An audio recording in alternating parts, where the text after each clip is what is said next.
Ma mère est toute mimi, mais lorsqu'il s'agit de cuisine japonaise et plus particulièrement de bonne manière à table, alors là, elle ne rigole plus du tout. Elle peut avoir en face d'elle un chef de grande renommée, triplement étoilé, tout ce que tu veux, elle n'a pas peur de faire des réflexions bien piquantes.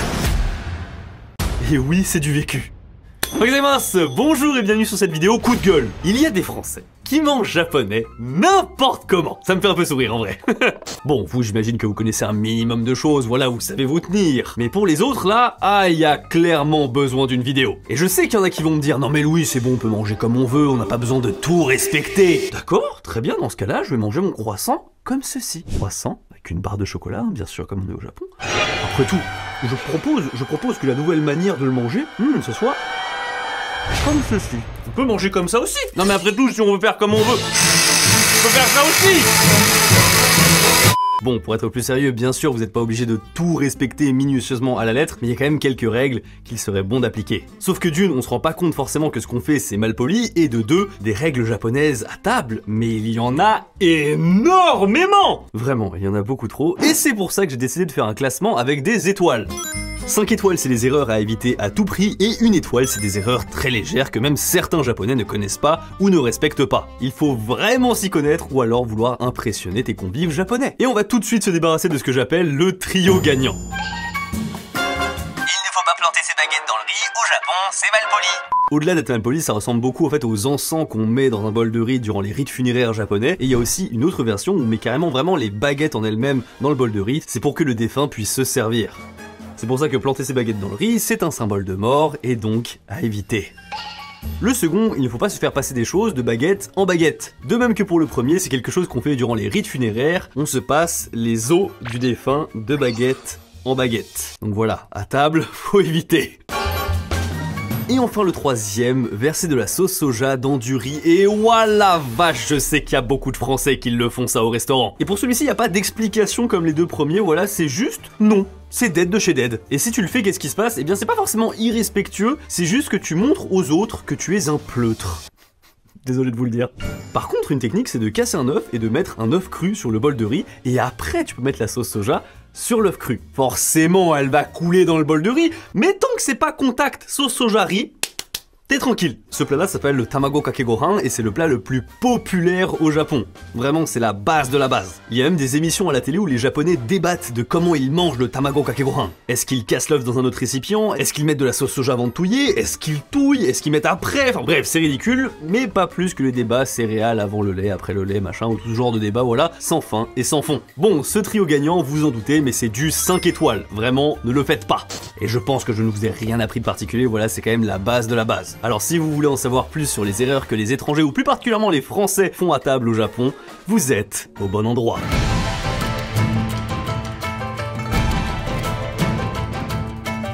Kita VPN 知ってる？知らないはずはない。バイルス防御世界中トラベル。でも今度は最強のコンテストが行われる。優勝はこの車をもらえるんだ。マジテスラ1台ごとあげてしまう。やべえ、テスラもらえんの？そう外れてもKita VPNでどこからでも何でも見れる。例えばハリー・ポッター。こら、一体どこに行ってたの？ Franchement, est-ce que cet extrait Harry Potter vous a pas convaincu? Effectivement, il y a une Tesla à gagner si vous prenez un abonnement de 2 ans à NordVPN. Attention, c'est jusqu'au 1er mai et sincèrement, je suis bien placé pour le savoir, mais vous avez toutes vos chances pour gagner ce genre de concours. Sérieusement, faites-le. Et puis de toute façon, avec les fonctionnalités comme la protection des virus ou encore la géolocalisation, tu es gagnant à tous les coups. Avec seulement un abonnement à NordVPN, tu as toujours jusqu'à 6 appareils connectés simultanément. Comme ça, tu peux faire croquer la famille ou les amis. Et tout ça, c'est satisfait ou remboursé pendant 30 jours. Ça rajoute encore un truc en plus, mais tu peux changer d'avis après coup. Mon lien se trouve dans la description, on peut retourner aux règles à respecter.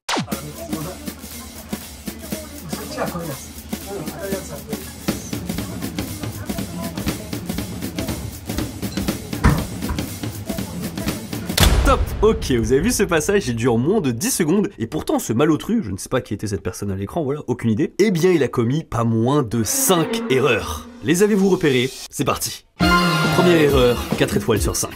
Ça, en France, ce sont des baguettes. Ça se dit en japonais hashi. Mais dans le cas comme ici, où ce sont des baguettes en bois limitées à une seule utilisation, eh bien on parle de waribashi. Wari, ça vient du verbe waru, qui veut dire rompre ou casser, et bashi, en fait, c'est hashi avec des tenten. Voilà, je vais pas rentrer dans les détails, mais c'est hashi. Bref, les waribashi, quand on les utilise, il y a des erreurs à ne pas faire qui se rajoutent à celles qu'on ne doit pas déjà faire avec les baguettes normales. Et ici, les baguettes ont été cassées au-dessus du plat. Et lorsqu'on casse, eh bien il y a des petits copeaux de bois qui peuvent tomber, et s'ils tombent, ils vont tomber dans la nourriture. Donc c'est non seulement dégueu, et en plus c'est pas respectueux envers la personne qui a préparé le plat. Du coup, erreur à ne pas faire. Seconde erreur, 4 étoiles sur 5. Je veux dire, la personne sur l'écran a attaqué le repas sans dire un mot. Mais voyons, il faut au moins dire... Itadakimasu, qui n'est d'ailleurs pas totalement un bon appétit et qui veut plus dire je vais attaquer, je vais manger, je reçois. Et si jamais tu dois attaquer ton plat avant les autres convives, tu dois dire osakini ou encore osakini shitsurei shimasu. Ça, c'est ma grand-mère qui me l'a appris. Troisième erreur, 2 étoiles sur 5. Vous avez vu la personne comme ça, elle a un petit peu navigué avec ses baguettes en hésitant sur qu'est-ce qu'elle allait prendre. Eh bien, il ne faut pas faire ça. Ça s'appelle utsuribashi, qui veut dire littéralement baguette mouvante, et comme on n'est pas là pour faire des flip-and-do, eh bien, tu ranges tes baguettes et tu te décides avant. Il faut être efficace, quand tu avances tes baguettes, tu vas direct, un objectif, abattre la nourriture. Quatrième erreur, 3 étoiles sur 5. Donc celle-ci, je pense que vous l'avez vu, tenir le bol à la main, ça, il faut le faire. En vérité, dès qu'un bol dans un repas japonais est assez petit pour être porté d'une main, il faut le porter. Après, je vais pas vous le cacher qu'à certains moments, on sait pas trop s'il a la taille pour être porté, pas porté, est-ce que tu dois le laisser poser, le prendre... Et c'est parfois une galère. Mais retenez un truc, c'est que tout ce qui est bol de riz et bol de soupe miso, il faut impérativement le porter. Et autre exemple, le bol de ramen, par contre, lui, tu vas le laisser bien sur la table, sauf bien sûr si jamais tu veux boire le bouillon. Par contre, si tu prends le bol, il faut pas le tenir n'importe comment. Là, par exemple, ça ne va pas du tout. Bon, déjà, là, je veux dire, c'est quand même très contre-intuitif. Comment il faut le faire? Eh bien, il faut mettre son pouce au-dessus et les 4 doigts en dessous. Comme ça, tu peux tenir le bol de manière très élégante. Donc la pointe tu es d'abord itadakimasu, ensuite on casse les baguettes pas au-dessus du plat, puis ensuite on n'hésite pas là comme ça dans tous les sens, on prend ce qu'il faut, on le met dans le bol. Si on veut prendre le bol, on le prend comme ceci, et on met bien le pouce et les 4 autres doigts en dessous, et enfin, on se seloue. Moi j'avoue je suis pas très fort. Effectivement, la 5e et dernière erreur de cet extrait, c'est de ne pas avoir fait de bruit en mangeant ses nouilles.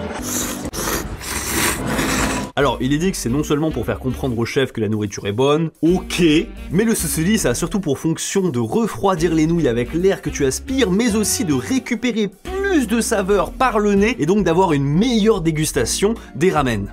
Je vous jure, c'est un vrai truc. Tous les japonais s'accordent à dire que les plats de ramen sont meilleurs quand on fait ce bruit, et perso, j'en suis pas capable. Enfin, j'aime pas l'idée en fait de faire du bruit en mangeant, ça me rebute. En France, c'est absolument impensable parce que c'est vraiment dans la liste des choses à ne pas faire. Tu fais du bruit en mangeant, mais ça peut barder pour toi. Mais attention, ça ne veut pas dire qu'au Japon, faire du bruit en mangeant, c'est toujours autorisé. Très loin de là. C'est ok dans seulement 3 cas bien précis. Pour les nouilles, là comme je viens de vous le dire, pour les soupes miso aussi, avec une petite exception, ce n'est pas autorisé dans les restaurants sushi de luxe où l'eau tu peux la boire discrètement. Et enfin, le dernier endroit où tu peux faire du bruit, eh bien c'est durant la cérémonie du thé.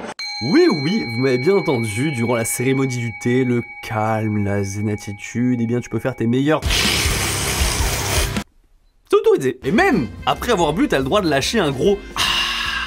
On t'incite même à le faire, hein, c'est vraiment un truc conseillé. Ah, je sens que j'ai un peu attiré votre curiosité sur la cérémonie du thé, et vous pensez que ça c'est arabescoté ?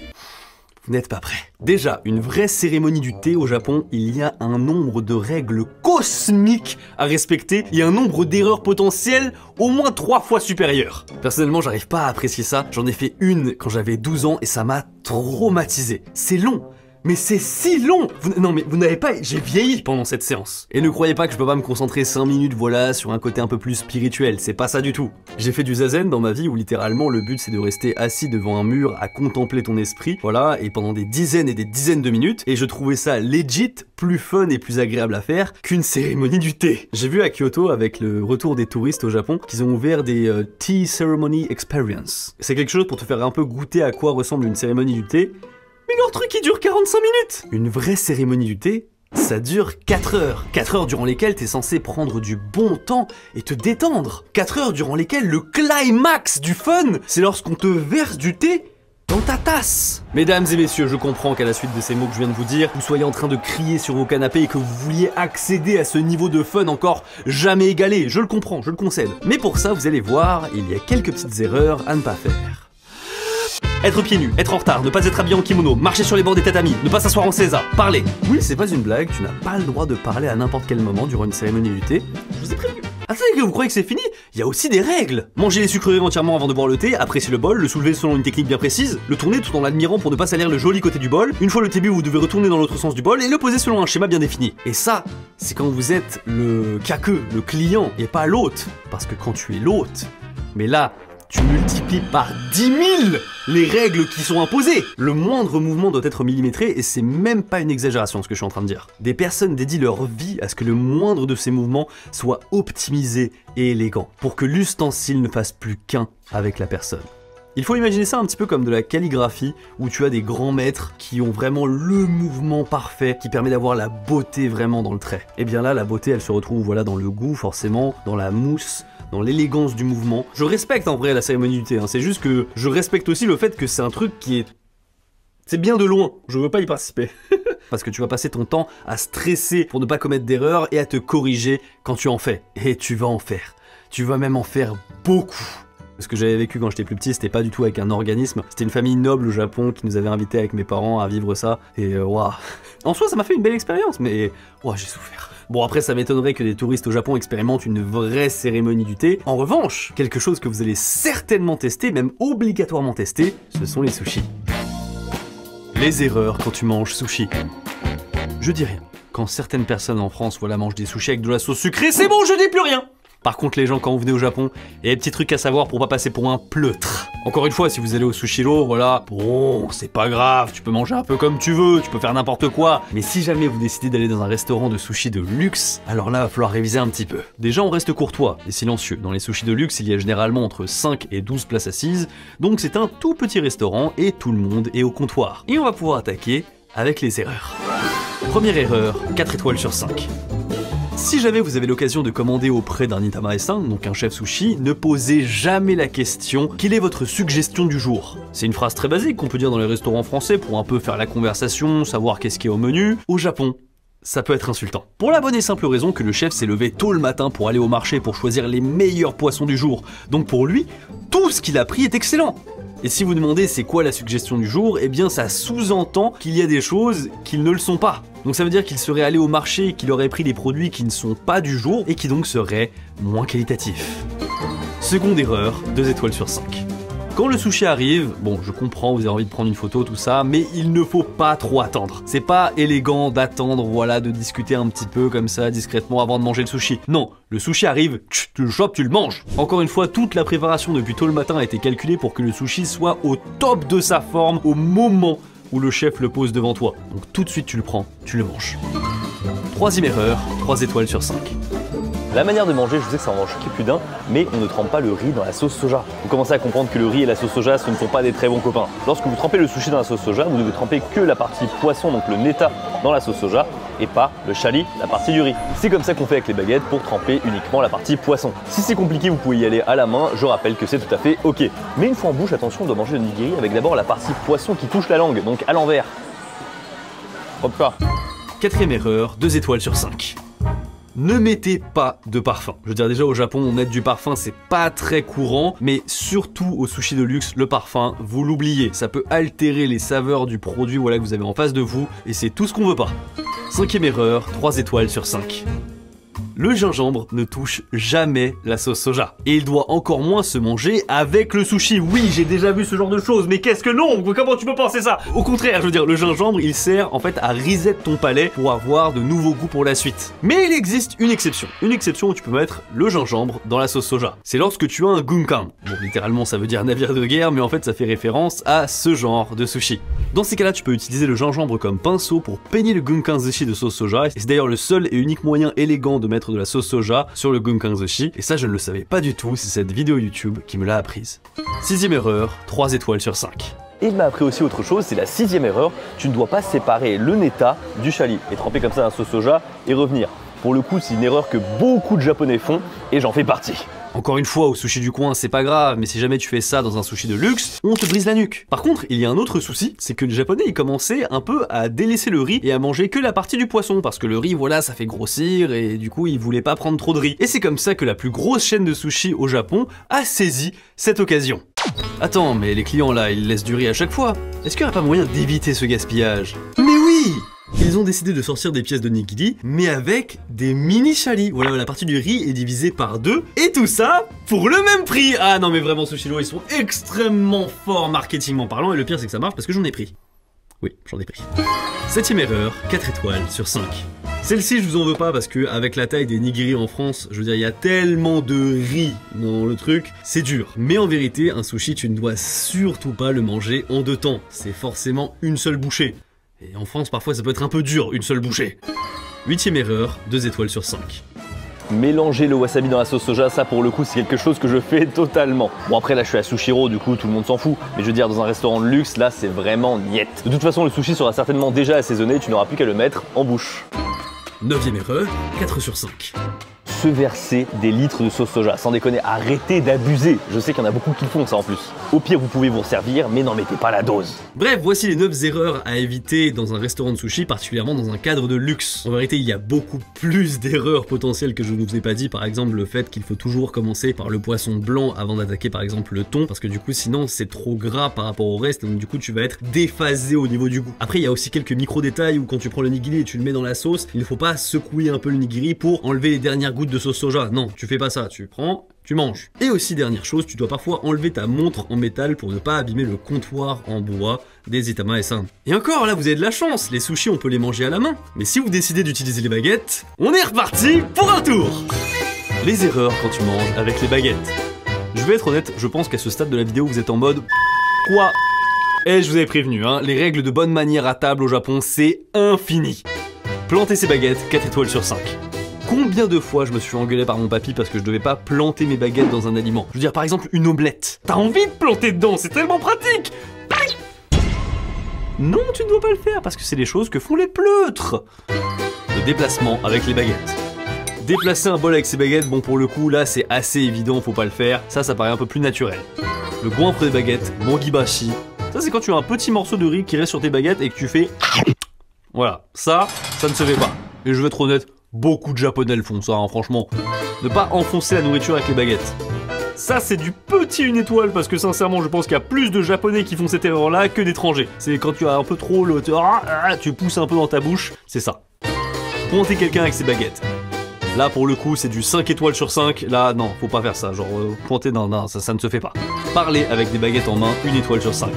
Ça, sans déconner, quand je l'ai appris, je me suis dit qu'est-ce que c'est que cette histoire? Enfin, je veux dire, tous les japonais le font, tous les jours, à toute heure. Tout le monde mange et parle en même temps, machin, enfin, c'est ultra classique. Bon, maintenant, vous dites la nourriture, c'est trop dangereux, je veux dire, il y a trop de problèmes. On va passer aux boissons. Les erreurs avec le saké. Ce sont les femmes qui servent les hommes et les femmes se servent elles-mêmes. Ah oui, je sais, allez-y, vous pouvez y aller, vous pouvez râler là, vous avez raison de ouf.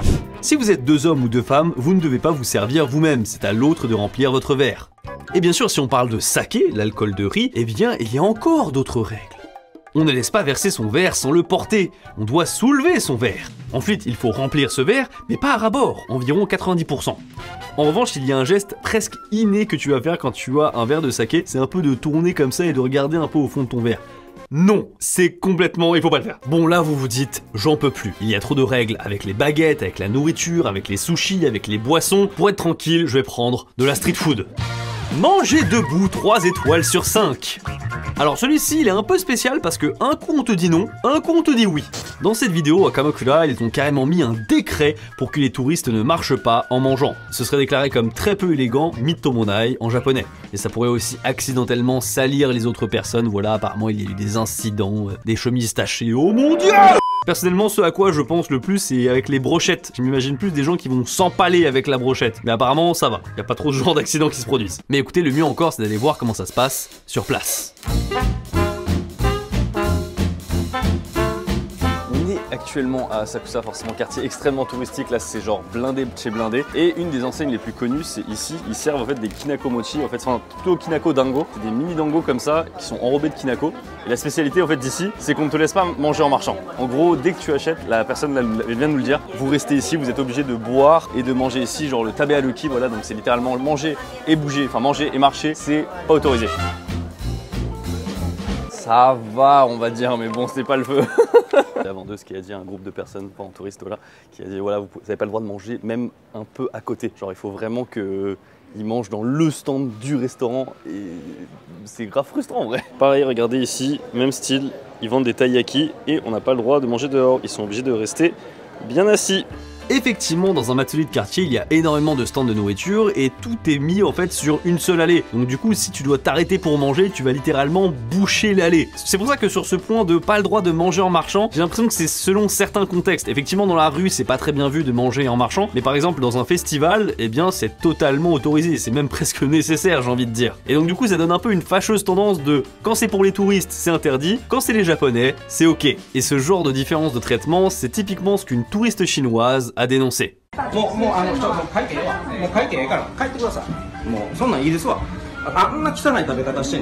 Il s'agit d'un gérant de yakiniku qui s'énerve envers 2 touristes chinoises. Il les accuse d'avoir mangé comme des cochons et il préfère qu'elles ne payent même pas. Quant aux touristes, elles clament que pendant tout le service, les serveurs avaient un comportement différent pour elles par rapport aux autres clients. Qui a raison ? Oh, on le saura jamais, clairement. Mais tant qu'on parle de restaurant, avant de passer à la dernière erreur, et pas des moindres, il faut que je vous montre quelque chose. C'est une présentation qu'on retrouve très souvent au Japon et qu'on ne retrouve absolument pas en France, et je trouve ça un peu dommage parce que c'est très beau à voir. Nous sommes à Kappabashi, dans un endroit bien particulier. En fait, regardez, il y a de la nourriture vraiment partout. Et en fait, c'est pas pour acheter de la nourriture, c'est pour acheter des présentoirs pour les restaurants. Ce qui est impressionnant, c'est que au Japon, dans tous les restaurants devant, vous pouvez trouver ce genre en fait de présentoirs pour voir un peu à quoi la nourriture va ressembler. Et ici, on est à Kappabashi, donc à côté d'Asakusa, et il y a plein d'enseignes pour créer ce genre de plat. Typiquement, cette pastèque, elle est incroyable. Quand tu regardes le niveau de détail là, je pense que la pastèque que je prends, ce genre de truc c'est assez cher. Là, ça coûte quand même 100 balles. Faut choisir sa brochette comme ça. Je vais peut-être prendre celle-là en plus. Je pense lequel est le mieux. Bon, celui-là il n'y en a plus du coup, mais. Franchement, un avec crevettes, machin et tout. Crevettes, je pense que c'est mieux que. Parce que j'étais avec celui-là aussi. Ah oui. Oui. Pardonnez-moi, Oui. Waouh, c'est trop beau. Je suis très content, j'ai acheté quelques produits pour un futur décor, mais il est temps de passer à la dernière erreur. Mesdames et messieurs, je ne suis pas parfait. Loin de là. Durant la rédaction de cette vidéo, j'ai découvert une erreur, 3 ou 4 étoiles même sur 5, que je commettais assez souvent. La plus grosse erreur que je fais. Le oshibori, c'est une serviette chaude ou froide qu'on te sert avant le repas dans les restaurants japonais. Le but avec, c'est de se laver les doigts, et les doigts uniquement. Il ne faut pas s'essuyer la bouche avec, le visage, ou encore moins nettoyer la table avec. Perso, cette erreur, ah oui, je l'ai fait un bon paquet de fois, hein, clairement. Tu sais, t'as une serviette un petit peu humide comme ça, t'as trop envie de l'utiliser pour t'essuyer la bouche. C'est trop pratique. Eh bien non. T'as pas le droit. Personne ne m'a jamais rien dit. Et justement, ça va me permettre de vous prévenir sur quelque chose. Les Japonais, même s'ils vous voient faire une bêtise, dans la majorité des cas, ils ne vous le diront pas. La preuve, hein, je veux dire, 27 ans que je fais l'erreur, personne m'a jamais rien dit. Donc quand un Japonais au Japon vous corrigera sur votre manière de manger ou de faire quelque chose, je sais que ce n'est pas agréable sur le moment, mais vraiment, écoutez-le. En réalité, il vous rend service sur le long terme. Bon, après, s'il dit méchamment, vous avez aussi le droit de lui rentrer dedans. Après tout, on reste français. Merci beaucoup d'avoir regardé cette vidéo, j'ai même pas pu parler de tout tellement il y avait de choses, voilà, comme par exemple les assiettes, le sens des assiettes, voilà, qu'on devait servir et tout, il y a plein de trucs au Japon. Néanmoins, j'ai quand même appris beaucoup de choses intéressantes, voilà, notamment le dernier point, je savais pas du tout. Et la prochaine vidéo, c'est un format que vous appréciez énormément, qui va être inversé. En gros, vous avez beaucoup aimé le chef ramen qui venait en France pour juger les ramen français, et bien cette fois-ci, il y a un duo père-fils de boulanger français qui va venir au Japon pour juger le pain au Japon. Ça va être un carnage. Sur ce, bah écoutez, n'hésitez pas à lâcher un pouce bleu et à vous abonner. Moi, je vous dis à la prochaine. Tchuss!